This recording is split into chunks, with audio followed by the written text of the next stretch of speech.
Doble ang pag-iingat ng mga magulang para maiwasang magkasakit ang kanilang mga anak sa gitna ng mga pag-ulan at flu season. Live mula sa Quezon City, may unang balita si Bea Pinlac. Bea! Igan, makulimlim ang panahon ngayon dito sa Quezon City at may bagong bagyo na naman. Kaya ang ilang magulang na nakausap natin dito sa Kamuning Elementary School, doble na raw ang paghahanda para iwas sakit ang kanilang mga anak. Nagpapaulan na ang trough o extension ng bagyong Ramil sa ilang bahagi ng bansa.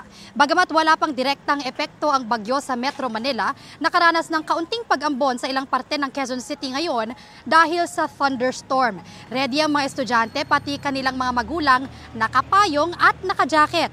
Nangangamba ang ilang mga magulang na nakausap natin. Bukod daw kasi sa hindi na raw masabi ngayon kung kailan bubuhos ang ulan, takot silang magkasakit ang kanilang mga anak, lalo na't flu season na naman.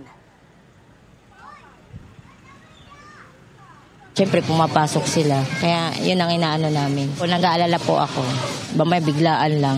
Yung huwag magpaulan, tapos huwag gala ng gala sa labas para iwas sakit. Lahat naman po ng magulang, ayaw naman po na magkasakit yung anak niya. Kaya minsan po pag alanganin talaga, di na lang po namin pinapasok yung anak namin. Kahit na po wala pa pong anunsyo ng gobyerno.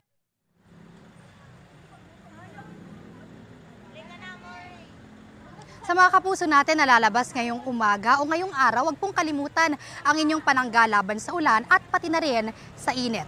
Yan ang unang balita mula rito sa Quezon City. Bea Pinlac para sa GMA Integrated News. Igan, mauna ka sa mga balita, mag-subscribe na sa GMA Integrated News sa YouTube para sa iba't ibang ulat sa ating bansa.